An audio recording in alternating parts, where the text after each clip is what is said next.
Assalamualaikum warahmatullahi wabarakatuh. Selamat malam Pak Haris. Di sini saya akan menjelaskan mengenai bab 13 yaitu erosi massal. Sebelumnya perkenalkan, nama saya Laksamana Putra dengan NRP akhir 036. Di sini saya akan menjelaskan dari buku Physical Geology Earth Revealed, di mana di sini membahas mengenai erosi. Langsung saja kita masuk dari pengertiannya.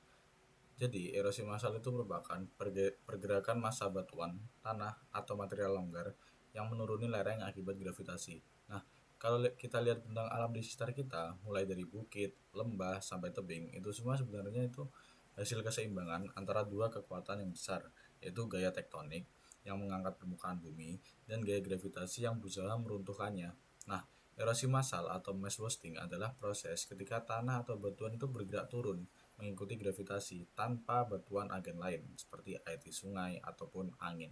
Nah, erosi massal ini bisa terjadi sangat cepat, bisa juga sangat lambat. Sampai-sampai kita tuh nggak sadar kalau bumi ini sedang bergerak. Nah, yang jelas proses ini tuh adalah cara alam mengatur ulang bentuk lereng supaya stabil. Oke, selanjutnya dari proses permukaan. Jadi pengertiannya adalah pergerakan massa batuan, tanah atau material longgar yang menuruni lereng akibat gravitasi, sama seperti tadi erosi. Nah, eh, langsung saja. Jadi di permukaan bumi itu kan kita tahu banyak sekali proses yang bekerja bersamaan, yaitu pelapukan, erosi sungai, abrasi ombak, pergerakan angin,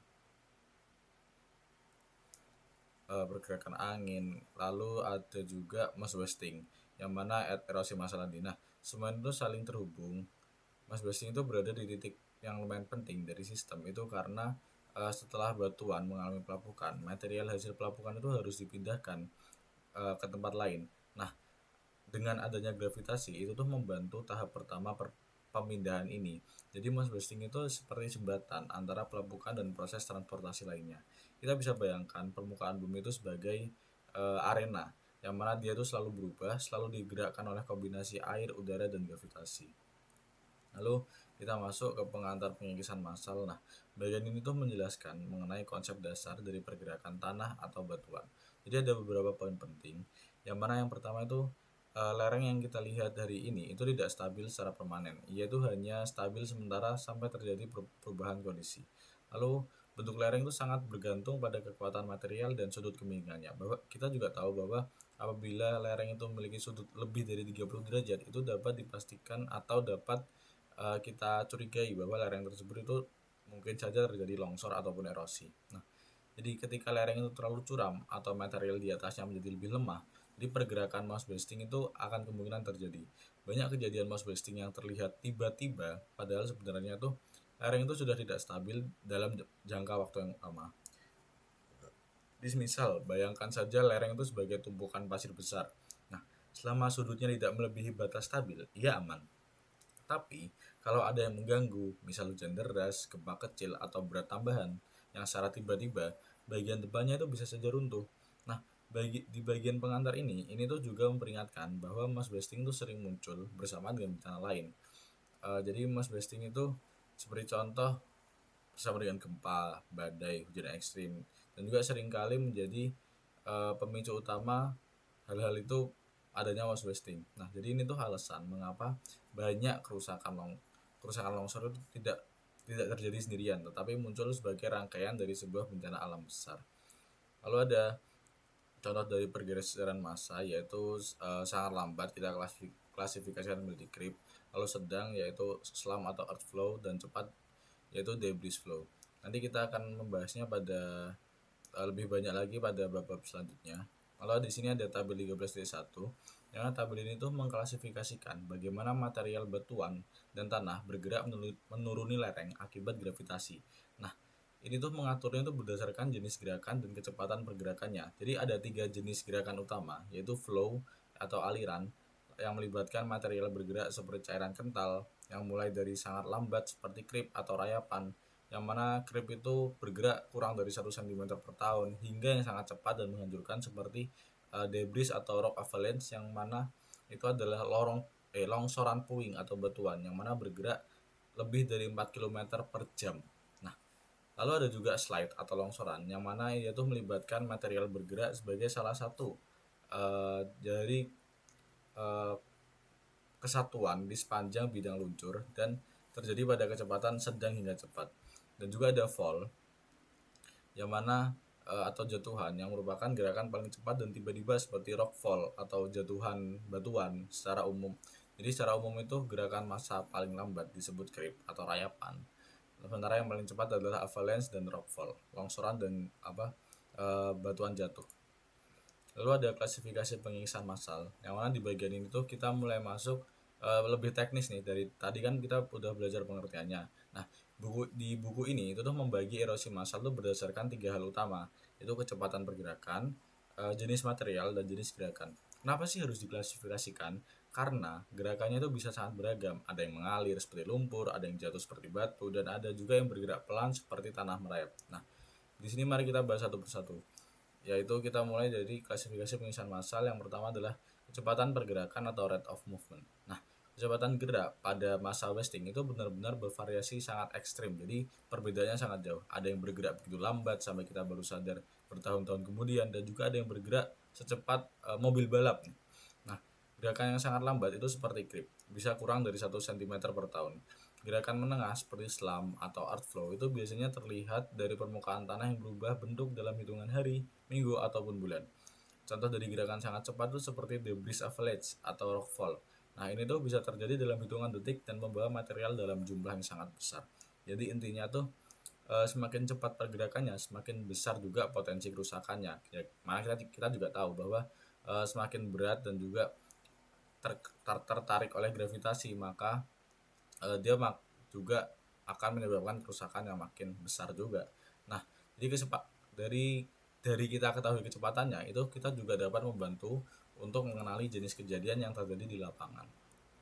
Lalu ada jenis material atau type of material, yang mana material ini dalam mass wasting ini dibedakan menjadi 2 kelompok utama, yaitu batuan dasar dan material tidak terkonsolidasi. Yang mana batuan dasar atau bedrock itu tuh kalau batuan yang besar dan utuh itu bergerak, biasanya dia itu menghasilkan rock slide atau rock fall. Nah, materialnya itu rigid dan pecah hanya setelah terpisah dari tempat aslinya.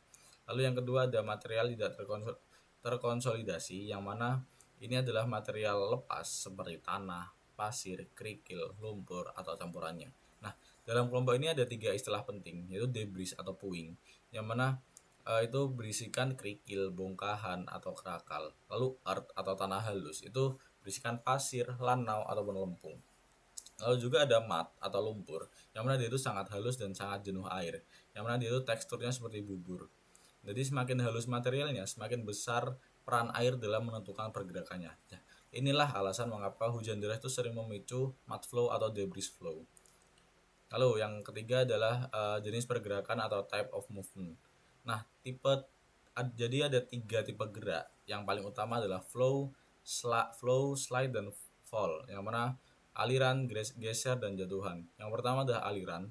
Nah, jadi pada jenis ini, material itu bergerak seperti fluida atau cairan, yang mana butiran tanah atau batu itu tidak bergerak sebagai satu blok besar, tetapi saling bergeser.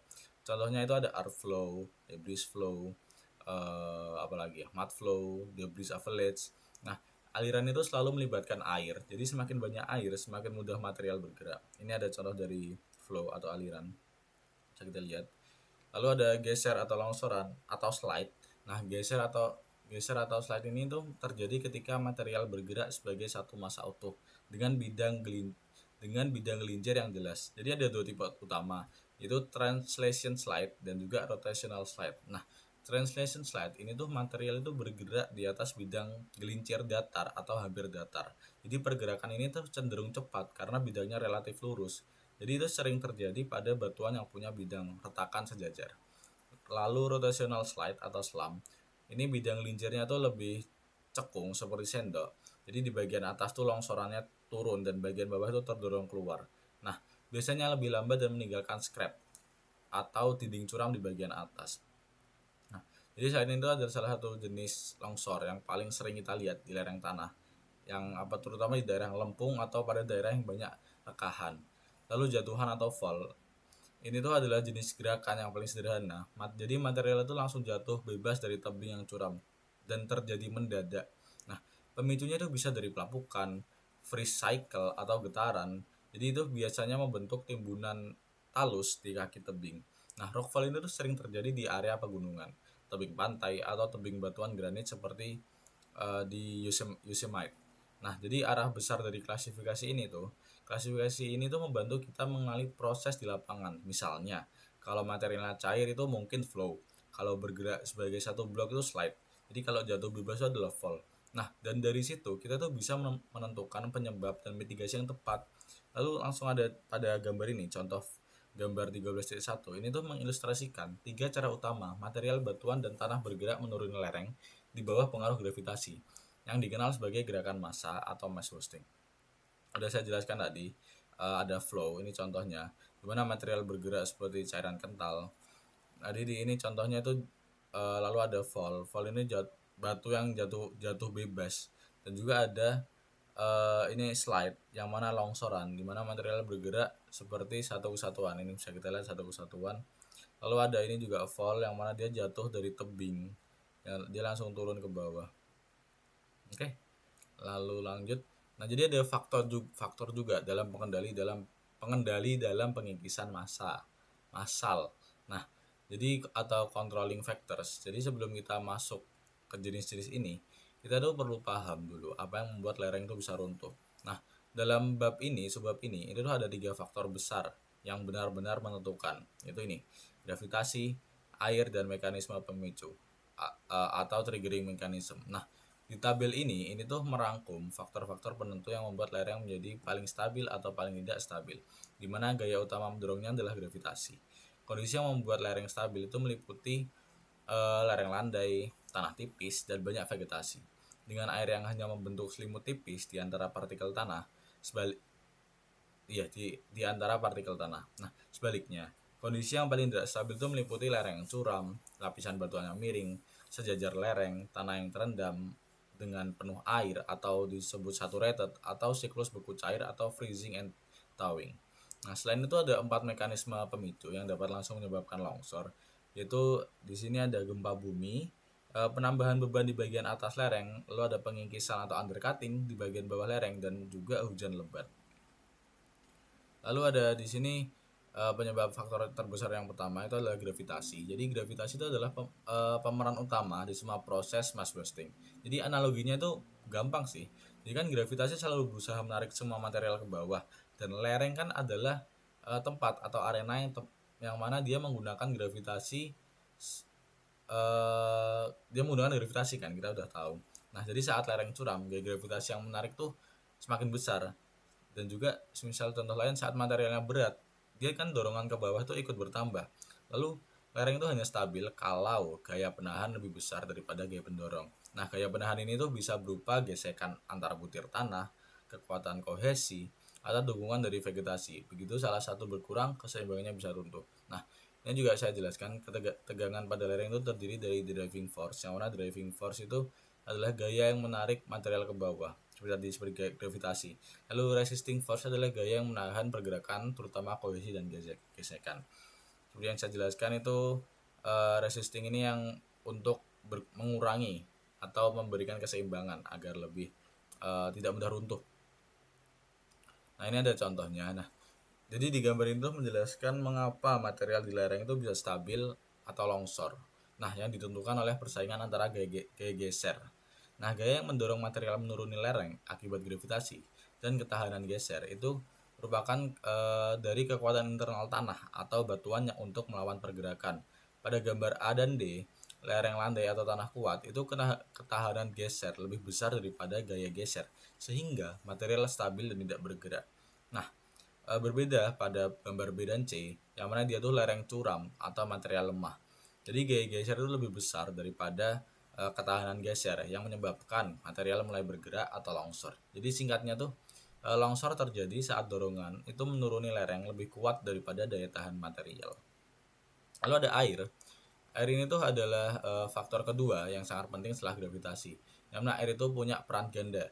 Kadang dia membantu mengikat tanah, tapi sering justru menjadi masalah yang cukup besar. Jadi ada beberapa cara air membuat lereng tidak stabil. Yang pertama itu ada menambah berat material, yaitu tanah jenuh air itu menjadi lebih berat sehingga gaya gravitasi yang bekerja itu meningkat. Lalu ada mengurangi gesekan. Nah, lapisan air tipis ini membuatnya lebih licin sehingga mudah bergerak. Lalu ada mengubah sifat material halus yang mana lempung dapat menyerap air dan mengembang. Nah, lalu juga jika butiran lempung itu berubah struktur saat basah, kekuatannya turun drastis dan dapat memicu longsor.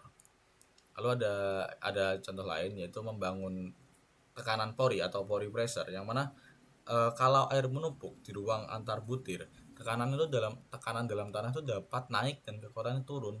Lalu ada melumasi bidang tergelincir lama, yang mana bidang tergelincir lama itu bisa aktif kembali kalau terisi air. Kan kita contoh ya, misal itu udah lama kering, terus kita kasih air, kan dia pasti bakal basah dan bakal jadi mudah gelincir.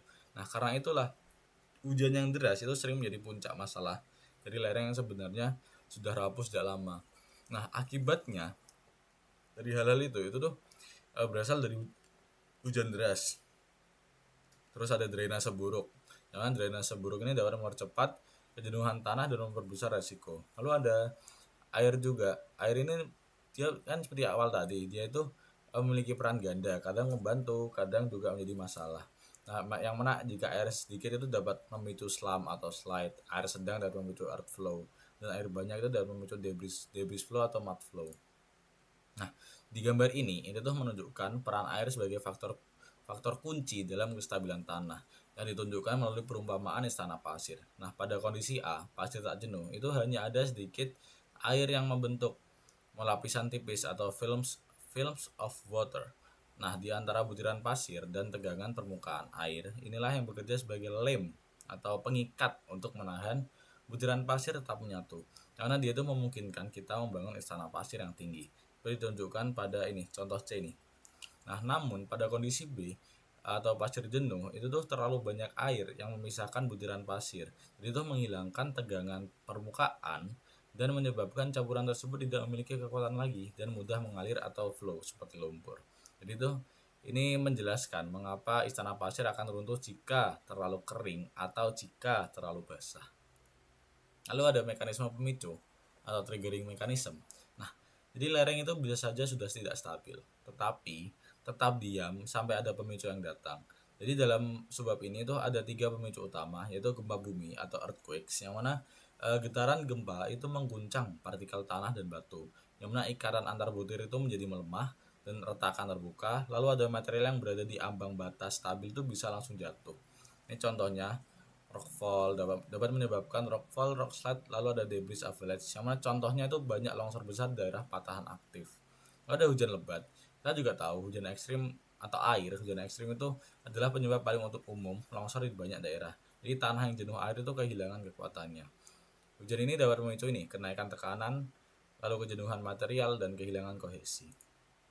Lalu ada aktivitas manusia atau mungkin konstruksi, human activities. Nah, jadi itu semisal pembangunan jalan, penggalian, pemotongan lereng, atau menambah beban seperti bangunan di atas lereng itu dapat mengganggu keseimbangan alam. Nah, ini dia contoh-contoh yang sangat banyak. Jadi, misal pemotongan lereng, penambahan beban, pengundulan tanaman, siklus beku cair atau fish throw. Tadi itu ini intinya pemicu itu bukan akar masalah, tetapi tombol yang ditekan pada saat lereng sudah siap runtuh. Ini ada contoh lain juga, semisal getaran lain atau vibration, ada juga pengisian dan pengosongan danau atau reservoir. Yang mana itu reservoir adalah tempat atau suatu daerah yang mana digunakan untuk menampung air. Lalu ada jenis-jenis umum erosi massal. Tadi yang sudah saya jelaskan di awal, contohnya yang paling lambat itu adalah creep. Yang mana creep itu gerakan paling lambat atau paling pelan di antara semua mass wasting. Saking pelannya, kita tuh baru sadar setelah bertahun-tahun kemudian. Nah, ciri umum dari creep itu pergeserannya sangat pelan, milimeter hingga sentimeter per tahun. Lalu ada terjadi pada lapisan tanah paling atas. Lalu juga ada biasanya tuh terjadi karena perubahan volume tanah itu naik akibat pembasahan, pengeringan atau pembekuan di pencairan. Nah, jadi tanda-tanda creep di lapangan itu misal kita melihat yang listrik atau pagar miring perlahan, lalu ada pohon melengkung, jadi di batang bagian bawah miring tetapi bagian atas tetap tumbuh tegak. Lalu ada contoh lain mungkin fondasi rumah retak, lalu batuan besar merayap ke bawah secara perlahan. Nah, creep ini tuh mungkin tidak mematikan, tapi merusak jangka panjang dan sulit dihentikan tanpa adanya rekayasa yang dilakukan oleh manusia. Lalu dampaknya apa sih? Nah, dampaknya itu kita jadi jarang mematikan, tetapi merusak jangka panjang. Dampaknya tuh dia tuh jarang mematikan, tetapi dia tuh merusak jangka panjang untuk lingkungan. Dan juga biaya ekonomi itu bisa besar karena merusak infrastruktur dan fondasi bangunan. Seperti tadi itu tanda-tandanya dia fondasi rumah itu retak. Nah, ini contohnya. Ini enggak ilustrasinya. Nah, jadi di gambar ini 13.4 itu menggambarkan beberapa tanda umum yang di permukaan bumi yang menunjukkan adanya gerakan massa lambat, yaitu creep atau rayapan. Nah, kita bisa lihat pergeseran tanah yang sangat lambat itu biasanya hanya beberapa milimeter per tahun. Tanda-tanda ini tuh terjadi karena lapisan tanah atas secara perlahan bergerak menuruni lereng, sehingga menyebabkan objek-objek yang tertanam di dalamnya ikut miring atau melengkung. Nah, kita bisa lihat ini tiang listrik ini udah miring. Terus ada juga pagar ini miring. Ini ada batuan, pagar batu ini juga udah roboh ke menuju bawah. Lalu ada patok makamnya juga semakin miring ke bawah.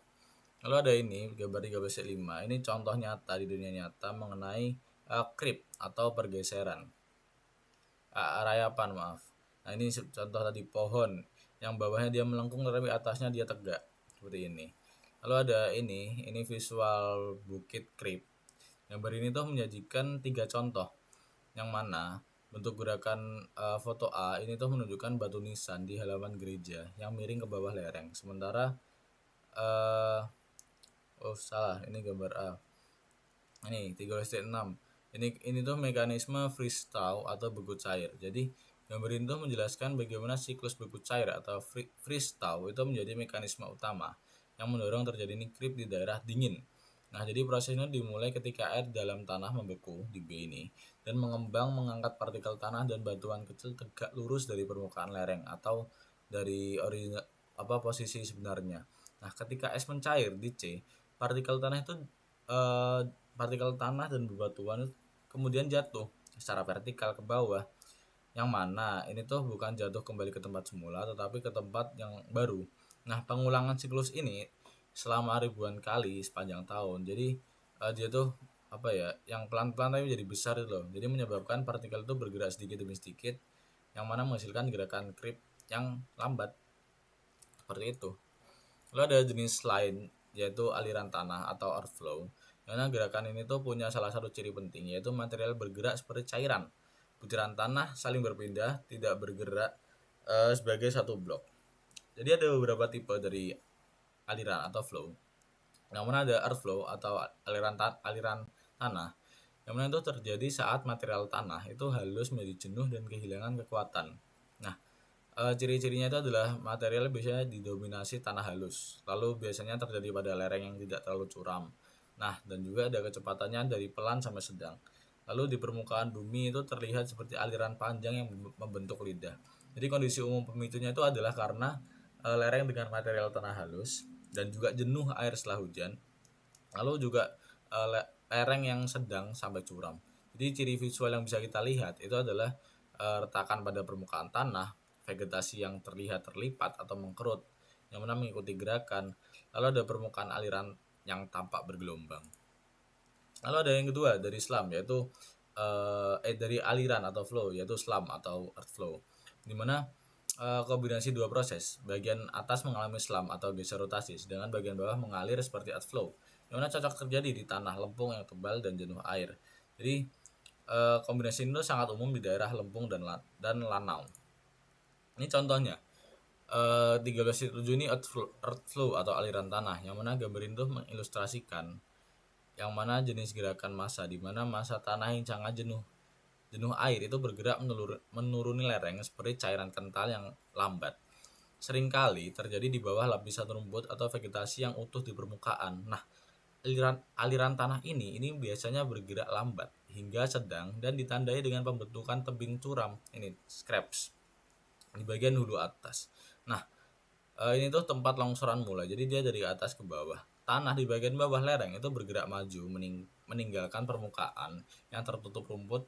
Jadi itu terlihat seperti bergelombang atau berunda, sementara tanah di bawahnya itu mengalir dengan cepat ke arah hilir. Yang bisa kita lihat dia ke bawah terus. Lalu 13.8 ini tuh menggambarkan kombinasi dari slump dan earthflow. Yang mana gambar ini tuh menunjukkan jadi contoh umum gerakan yang mana dia tuh sangat-sangat rusak. Jadi ada slump yaitu longsoran rotasional di bagian atas lereng yang diikuti earthflow yaitu aliran tanah. Nah, diagram A, gambar A ini dia tuh memperlihatkan tanah di bagian atas itu bergerak seperti blok yang berputar atau rotated block, yang mana ia itu menciptakan serangkaian tebing curam melengkung atau scraps. Nah, material yang terputus dari blok berputar ini itu tuh kemudian menjadi sangat jenuh air dan berubah menjadi massa yang mengalir atau flowing soil. Karena dia tuh bergerak jauh dan cepat ke bagian bawah lereng yang mana dia tuh menumpuk seperti gundukan. Ini kita bisa lihat apa Hammokitoi yang tersebar seperti yang terlihat pada foto kejadian nyata di gambar B dan C yang merusak pemukiman di California. Kita bisa lihat ya, dia tuh di atasnya jadi bergerak selam atau longsoran rotasional dan di bawah dia itu ada earth flow atau aliran tanah. Ayo kita lanjut dulu, yaitu jenis-jenis umum untuk erosi massal ada solifluksi dan permafrost. Nah, jadi fenomena ini khusus di daerah dingin. Jadi tuh misal pada musim panas lapisan tanah itu paling atas mencair dan jadi basah. Kan awalnya dingin.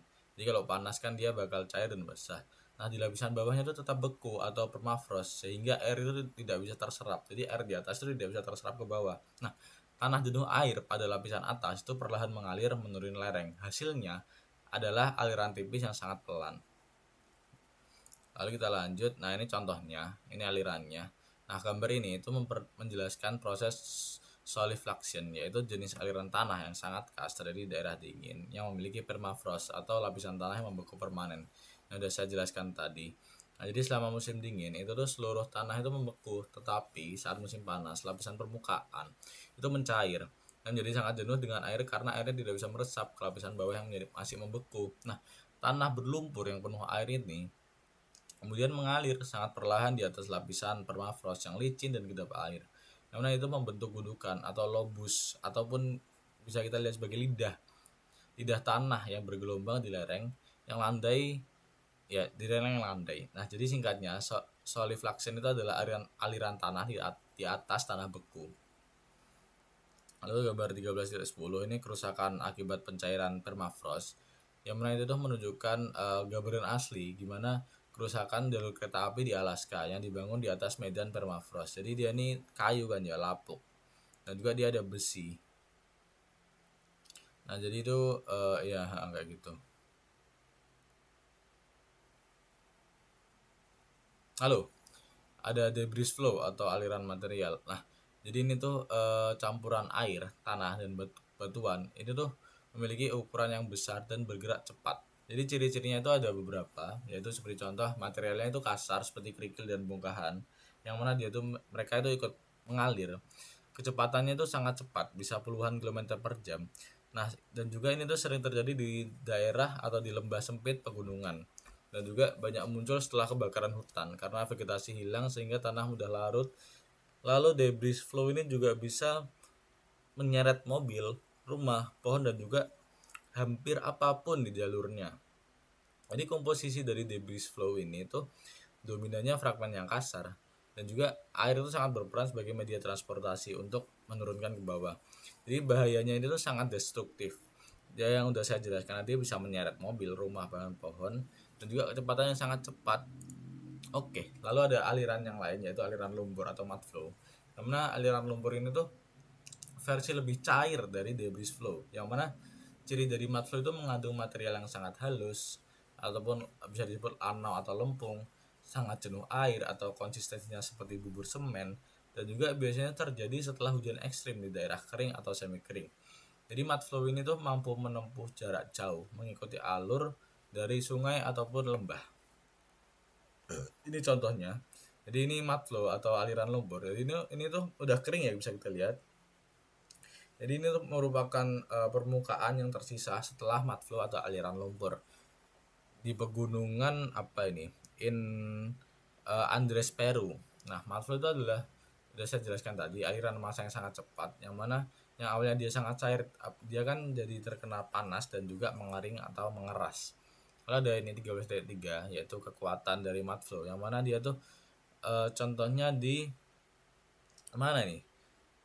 Mud flow selama letusan gunung di Gunung Helens pada tahun 1980. Nah, gambar ini tuh menggambarkan kekuatan menghancur, kekuatan yang dapat menghancurkan jembatan, namanya karena dia terseret oleh lumpur yang ada. Lalu longsoran material cepat atau debris avalanche, yang mana itu adalah jenis aliran tercepat dan paling berbahaya. Yang mana ciri-cirinya itu adalah material itu campuran semuanya, batu, tanah, puing, salju, dan udara. Kecepatannya ini mendekati ratusan kilometer per jam, lebih cepat daripada sepeda motor ya.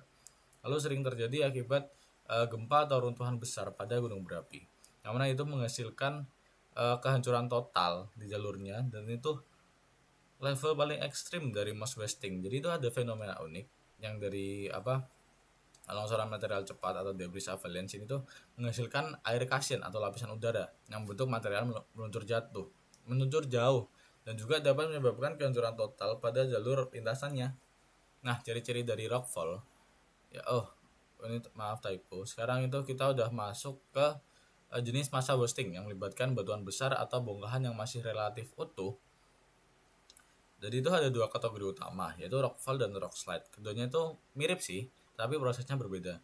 Yang pertama nih, rockfall dulu. Rockfall itu adalah salah satu bentuk mass wasting yang paling cepat dan paling langsung terjadi. Jadi material batuan tuh yang semula menempel di tebing tiba-tiba aja tuh bisa terlepas dan jatuh bebas ke bawah. Jadi ciri-cirinya ada beberapa, itu terjadi pada tebing curam atau vertikal, lalu batu jatuh secara bebas tanpa bidang gelincir yang jelas. Lalu itu biasanya dipicu oleh pembekuan kepencairan atau getaran seperti gempa. Lebih sering ke getaran seperti gempa sih, karena kan dia tadi mengurangi komposisi atau eratnya dari tanah. Lalu batu yang jatuh itu berkumpul di bawah tebing dan membentuk timbunan talus. Nah, rockfall ini itu sering terjadi di daerah pegunungan atau tebing granit, misalnya di Taman Nasional Yosemite. Nah, jadi setiap kali ada retak kecil yang melebar, potensi jatuhan batu itu semakin besar. Lalu yang kedua adalah rock slide atau tanah longsor atau longsoran batu deh. Nah, berbeda dengan rockfall yang batu jatuh. Pada rock slide ini batunya bergerak sebagai satu blok besar atau lebih. Dan itu melalui bidang gelincir yang sudah ada. Nah, rock slide ini terbagi menjadi dua tipe yang saya jelaskan di awal. Itu ada transition slide, yang mana itu jenis ini bergerak di atas bidang gelincir yang relatif datar atau miring sejajar dengan lereng. Jadi ciri utamanya itu pergerakan cepat, jauh, dan cenderung langsung. Lalu ada material tetap relatif utuh saat bergerak, dan juga ini tuh sangat berbahaya kalau bidang gelincir itu sejajar dengan permukaan lereng. Nah, ini ada contohnya. Nah, ini tuh contoh yang 13.4 tuh Old Man of the Mountain, yang mana itu merupakan gambar ikonik di New Hampshire, yang mana formasi ini adalah profil wajah alami yang terbentuk oleh pelapukan dan erosi yang dikendalikan oleh bidang-bidang lemah atau rekahan.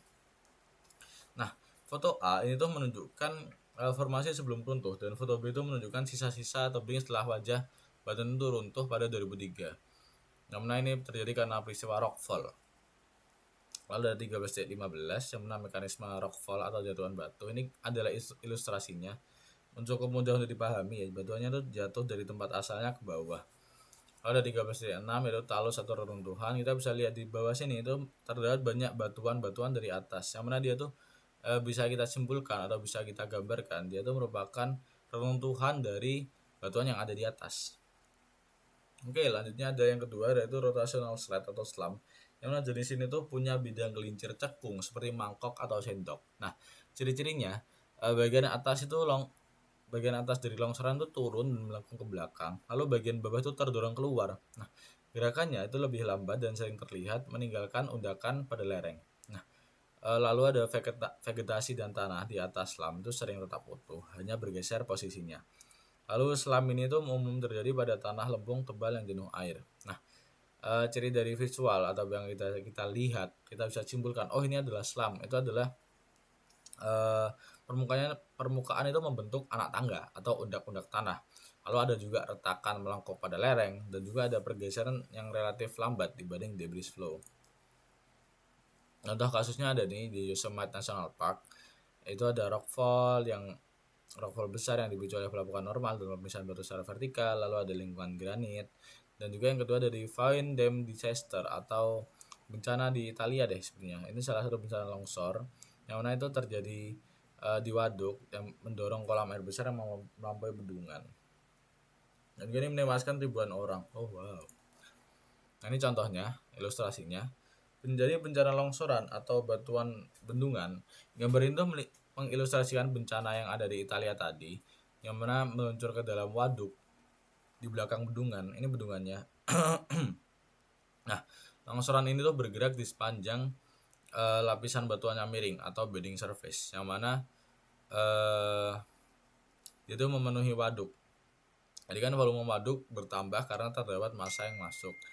Nah, itu menyebabkan air meluap dengan cepat dalam jumlah besar atau overflow lah istilahnya di atas bendungan. Nah, luapan air raksasa atau air yang sangat besar ini itu kemudian menjadi gelombang besar yang menyerkan kota-kota di bawahnya. Yang mana ini adalah contoh yang cukup mengerikan ya tentang bagaimana longsoran di lereng itu yang dampaknya tidak hanya pada satu, tapi dia merupakan efek domino. Lalu ada ini 13-19 ini tuh ilustrasinya yang mana menjelaskan terjadinya ini dampak apa ya after effect dari terjadinya bencana tanah longsor di Italia. Saya lihat hasilnya seperti ini akhirnya. Ini ilustrasi gambarannya yang mana dia itu awalnya dataran, tiba-tiba dia terjadi longsor atau transitional slide dan puing-puingnya itu membendung sungai yang mana menciptakan danau baru di hulu. Nih kita lihat danau baru di hulu. Lalu ada longsor bawah air. Lanjut ke bab selanjutnya yaitu mass blasting itu tidak hanya terjadi di daratan, di dasar laut juga. Nah, longsor terjadi itu lebih sering dan lebih besar skalanya di dasar laut. Ciri khas dari longsor bawah laut itu terjadi pada lereng landas benua dan lereng benua yang curam. Lalu longsor bawah tanah itu dibangun oleh sedimen tebal yang jenuh air dan juga sering dipicu oleh gempa, letusan gunung api di bawah laut dan juga ketidakstabilan sedimen. Lalu dampak besarnya itu adalah mungkin dapat menimbulkan tsunami karena kan massa airnya berpindah secara tiba-tiba. Lalu mungkin bisa merusak pipa minyak, kabel internet yang ada di bawah laut dan juga infrastruktur laut lainnya. Dan juga ada bukti dari longsor laut itu biasanya terlihat pada pemetaan batimetri sebagai cekungan besar atau parit raksasa di dasar laut. Ini saya jelaskan lebih detail lagi. Kita lanjutkan. Ada cara-cara untuk mencegah longsor. Sangat banyak caranya sih. Ini ada beberapa. Yang pertama seperti kita membuat kemiringan lereng. Jadi kita mengurangi sudut lereng, membuat driving force menurun. Lalu ada penguatan kaki lereng, membuat dinding penahan, lalu ada drainase lereng, lalu ada vegetasi seperti penahan alami dan juga menghilangkan beban berlebih di atas lereng. Itu hal-hal yang umum yang bisa kita lakukan untuk mengurangi tanah longsor. Nah, ini ada ilustrasi yang mana gambar 13-20 ini menunjukkan bagaimana aktivitas pembangunan. Kan kita lihat awalnya seperti ini. Ini tuh aktivitas pembangunan di atasnya, mana dia membuat rumah kan ya. Nah, itu tuh dapat menyebabkan longsoran pada lereng yang awalnya stabil. Lalu itu dibandingkan dengan kondisi alamiah di bagian atas. Ini before construction, itu pembangunan rumah, pemburan jalan dan irigasi di bagian bawah. Itu telah menghilangkan vegetasi yang akarnya itu berfungsi menahan tanah. Lalu juga di sini itu bisa kita analisis dia menambah berat di puncak lereng dengan bangunan dan material urukan. Lalu ada menyuntikkan air juga. Ini dia membuat irigasi yang mana dia itu mengurangi kekuatan geser tanah dan juga dia membuat lereng lebih curam. Ini bisa kita lihat dengan pemotongan untuk jalan atau road cut. Lalu ada ini contoh 13.21 itu penggunaan drainase atau saluran air. Nah, jadi tanah yang dari atas itu dia kan pasti air yang masuk ke tanah itu pasti mengalir ke bawah. Nah, kita buat drainase di bawah yang mana dia akan keluar dari pori-pori dan masuk ke pipa dan keluar ke penampungan air. Lalu ini ada bangunan pelindung longsor atau avalanche shed yang mana fotonya menunjukkan gudang longsor lah istilahnya di Canadian Rock site yang merupakan ini tuh struktur beton besar dengan atap yang miring, kita bisa lihat yang dibangun untuk melindungi jalan raya dari longsoran salju atau avalanche. Nah, alih-alih mencoba menghentikan longsoran yang sangat cepat, bangunan ini tuh berfungsi sebagai terowongan yang memungkinkan longsoran salju itu meluncur lebih aman di atas atapnya dan melewati jalan raya di bawah. Ini tuh adalah contoh rekayasa geologi di mana ancaman gerakan massa diatasi dengan mengalihkan jalurnya, bukan menahannya. Lalu ada contoh lain, mencegah longsoran batu dan runtuhan batu di jalan raya. Nah, selain tanah, batuan keras juga butuh perlindungan khusus. Jadi metode umum antara lain itu adalah rock bolts atau menjahit lereng. Yang mana dia tuh batang baja yang panjang itu ditanam ke dalam batu untuk mengikat blok-blok batu menjadi satu kesatuan. Nah, ini tuh mirip seperti menjahit retakan besar di tebing. Lalu ada protective structure atau rock sets atau tunnels, yang mana bangunan yang mirip terowongan tadi itu berbentuk lebih pendek, yang mana dia tuh melindungi jalan dari jatuhan batu dari atas tebing. Lalu ada rock removal atau pembersihan tebing, yang mana batuan yang sudah tampak retak atau rawan jatuh itu bisa diambil secara manual atau dijatuhkan dengan peledakan yang terkontrol. Jadi ini tuh lebih baik dijatuhkan dengan sengaja daripada mendadak dan membahayakan orang lain. Lalu ada juga jaringan pembatas dan kawat baja, yang mana dia tuh dipasang pada lereng untuk menahan batu yang terlepas. Ini contohnya. Ini contohnya pemotongan jalan yang aman dan juga berbahaya. Nah, gambar ini membandingkan dua metode pemotongan lereng untuk membuat jalan raya. Jadi di situasi A ini tuh stabil, yang mana dia tuh menunjukkan pemotongan yang relatif aman karena bidang-bidang kelemahan itu masuk ke dalam bukit, sehingga material ini terdorong ke dalam bukit ini. Nah, sedangkan di situasi B ini tuh tidak stabil, dimana itu memotongnya itu tidak berbahaya karena bidang-bidang miringnya itu keluar atau sejajar dengan kemiringan lereng. Kemudian dia itu menciptakan jalur luncur. Nah, ini jalur luncur yang sangat mudah bagi seluruh bagian bukit untuk meluncur ke bawah dan menyebabkan longsoran. Ini contoh langsungnya penggunaan stitching atau menjahit. Kita bisa lihat di sini tuh terdapat besi tebal, yang mana dia tuh masuk ke batuan untuk menahan batuannya. Ringkasannya dari sini itu yang pertama adalah erosi massal. Itu adalah pergerakan material menuruni lereng karena gravitasi. Jadi proses itu ada yang lambat, ada yang sangat cepat. Lalu juga ada faktor pengendali utama, yaitu adalah gravitasi, air, dan juga mekanisme pemicu seperti kejadian alam lah. Lalu ada jenis pergerakan yang banyak banget sih. Ada creep, ada earth flow, ada debris flow, mud flow, debris avalanche, rockfall, rock slide, dan juga slam.